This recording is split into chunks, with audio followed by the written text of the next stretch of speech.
Went home and made me some chicken. These little niggas hoes. You see when you look in their eyes. I cook when these niggas like fries. Wanna be known? Wanna go get you some streams? I cook when you niggas on live. Came up with lies. I call them Pinocchio back on their ass. Like, no you don't. I'm in the fast car smoking on. Get nasty. Gave me some throat to go put on off. I'm not even gonna lie to you. I've been gone way too long if this nigga's rapping again. Look, it's been a long time. I'm gonna even give y'all time. I'm gonna give y'all a little note. Not a little note. What's it called? See, I've been out the game too long. I forgot what it was called. Timestamp. I'll give you a little timestamp if you want to skip this.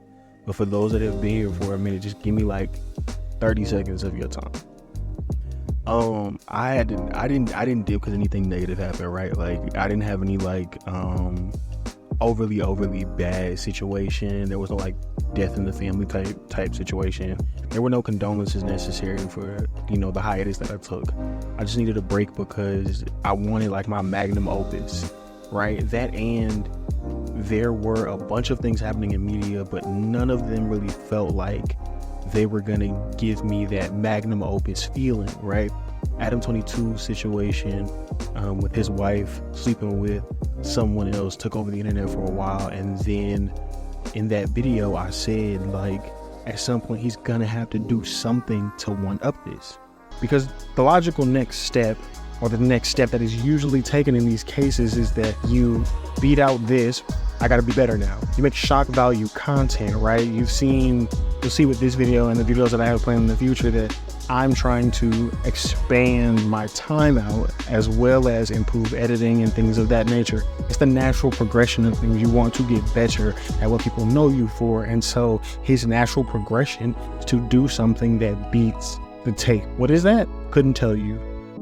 He then proceeded to do like, I guess, I don't want to call it a game show, but I'm gonna call it a game show. He kind of created like a compete for his wife type situation. So I was right in that regard, but that wasn't enough to me to give me like the hour-long documentary style, deep dive type video that I wanted at the time, that I felt like was kind of going to be like, not necessarily a rite of passage, but just like necessary, right? I've been doing this for 2 years, kind of on and off, and it felt like the best thing for me to do was to make like an hour-long, 2-hour-long video and do like the best editing, like, you feel what I'm saying, kind of do it up just so I could say I've done it, right? Like I've gotten 100,000 views channel wide. I'm cool there. If I can get a video to hit 100,000 views, or if I can let the channel hit 1 million, whatever, like those sort of things. But numbers don't really do it for me. So like I'm always trying to come up with a way to kind of give myself that next, push, that next, like that feeling of like, not just glad it's done, but like you did it. You overcame another visible challenge that's not just number based, because numbers happen over time. I can put this video out and it do well, and the next video tank. It's just there are ups and downs of YouTube. But I wanted something that I felt like documentary style, deep dive, could get a couple features on. Features is a weird way to phrase that, but get a couple features on, get a couple side opinions and things of that nature, and just like, like have like a magnum opus type video, if you will, an hour long, just documentary style thing that I can like be really proud of, something that would like really push my limits, take hours upon hours upon hours upon hours upon hours to edit, something that I could plan. And I plan my videos, but not something I could plan on Monday and then because of the way my schedule is, right, have it out by Friday. I want something that took months of planning, weeks of planning even, and it was going to also take weeks of editing, and I just couldn't get that done. With that said, I did miss a lot, and I have a lot to get back to, but I do want to cover just a couple little quick ones so I can, one, get back into the motion, get back into the feel, and then two, so this video isn't so sappy, I guess, or just so it's not so, I don't know. So there's, I guess, substance to it, right? Like that's what this is for.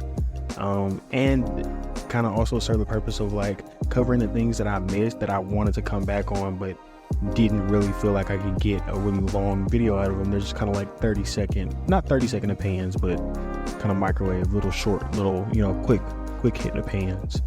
Kind of doing like like a QuickFire type situation. It's not gonna be like 17 options here. I'm just gonna go over like a couple I got on my notes. But yeah, the money is not coming back. I'm gonna keep it real with y'all. Like, you know what I'm saying? With the prices that like they asking for, like it's not recoupable. Okay. You understand what I'm saying? There's no. Very top. I'm gonna be brutally honest. I want to do battle rap because battle rap was gonna be the original magnum opus, especially with what happened with Easy Situation and him losing to Geechee, people will say, and him choking against Clips in his second, and just everything that had been surrounding battle rap. But battle rap to me is dead. It's not gonna grow past where it is, and if it does, it'll have like a quick spark before it goes out, so to speak. I don't think that there's any space for battle rap to grow. There is no new talent popping out, and there's no more like active storylines. Charlie Clips actually said it in his face-off with Easy. He said that in a few years somebody else will be in front of him that's not Easy, and it should be like a new young like talent because there are no more big battles. And I think that him saying that proves that like battle rap is pretty much through. It's not done, right? Like there's always going to be a space for it in the culture of hip hop, but it's not going to grow. I feel like it's plateaued. Plateau doesn't necessarily mean dead, but I definitely feel like it's plateaued because people aren't watching the new talent. The old talent, they're starting to run their course. They're running out of big battles. I'd argue you got maybe 5 or 6 years with okay planning. I'd say good planning before all the big battles are done, like before they're all just whoosh gone, like before they've all happened, before they all have their full situation. And then in that time, the only thing that you could bank for to try to change the game is surf return. But no matter how far away or close that is, it's not happening tomorrow as I'm recording this. So the chances of battle rap still being what it was when he left compared to what it will be when he gets out free to wave makes it to where the lifespan of battle rap is, if it's not just kind of plateauing, it'll disappear at some point. Are you fucking retarded? Hi, don't talk to me like that. Get the fuck off the show, bro. Yeah, don't talk to me like that. Get the fuck off the that. show. You retarded. Because I want you're retarded, bro. Get the fuck out of here. Like you was. Get the fuck out of here. You're stupid as fuck. Get the fuck out of here. You're stupid as fuck, bro. You're dumb as fuck. Get the fuck out of here. Get the fuck out of here, bro. Dumbass. Also, while I was gone, which I don't know why people are surprised about this, but while I was gone, Fresh and Fit got removed from YouTube, and now they're on Rumble, and they're doing other things. Actually, I even went to go look as I was like prepping for this video. They're playing like Overwatch and stuff like that now. Like they're kind of diversifying their content. I'm gonna be brutally honest with you, and this isn't just like a Fresh and Fit situation. This is the Red Pill as a collective. I really think that people in their minds have to get out of this space, right? Because for so long as things like TikTok exist, where you can always control the space that you're in, and we're gonna talk about the TikTok ban, but not this video. As long as things like TikTok exist where you can control the space that you're in, what type of content people see, what type of content you're fed. Like if you start down a Fresh and Fit rabbit hole on TikTok, that's all they're going to feed you. They won't feed you anything else because that's just how like strong, I guess, their algorithm is. But I just want to say, like, I don't know why anyone's surprised. Anything that they do at this point should not come as a shock to you because it's shock content. Like that's where they made their name. It's where they will continue to make their name. That's how, they do what they do. Whether you agree or disagree with everything, whether you're kind of where I am, which is some of the things they say are cool, others of them don't make any sense. Like everybody has a demo, everybody has like a space, and Red Pill space is for, to me at least, younger adults that don't really have that like development where they're looking for their purpose, whatever the case may be. Like it does something for them.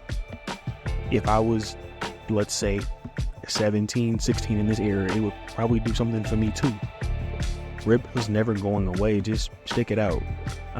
So the Fresh and Fit situation specifically, they'll just be around, they'll still just be on Rumble or whatever the case may be. You may even see them from time to time on other platforms if that's where your algorithm leads you, but they're never truly ever going to go away. The last thing that I want to talk about isn't really something to even necessarily talk about. Like it's not a conversational piece. It's just something that like I really fucked with, like how it ended and how it happened, because I got to watch like the end of it. I wasn't there for like the full year build up and like all the weekly shows or anything like that, but I really fucked with like the ending of like how WrestleMania ended and completing the story and that whole thing. Like, I know completing the story is a part of the I don't know what to call it, right? But it was a part of the, I guess, the theatrics itself, right? Like, it was one of the things where, like, they're telling Cody Rhodes to finish the story. Like, that's what they use as, like, a storyline, like, tagline type situation. Just pause. Cody's inability to finish. Connecting that to an unlikely source, which is what we do over here at this channel. That's what I think that battle rap should be. There should always be a continual rotation of new stars coming in, and there should always be a continuation of new people coming in and new, you know, people that we can get used to, new faces, so to speak, of the industry or of the brand or of the company or whatever the case may be, that people can, you know, see themselves in and attach themselves to. So I just want to end this on a positive note and give kudos and give credit to how that was written, and me just, you know, just really enjoying that. Other than that, that's it, man. This video wasn't a lot. I hope it's just as cohesive as it kind of felt in my mind. It's alright if it wasn't. It's his first video back, so I don't have like OD wild hopes.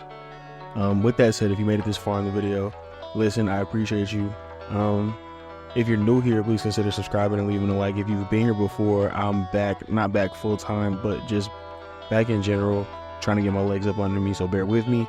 Yeah, but that's all, man. Hit that sub button. I highly appreciate you. Hit that like button. I will be back real soon. Peace.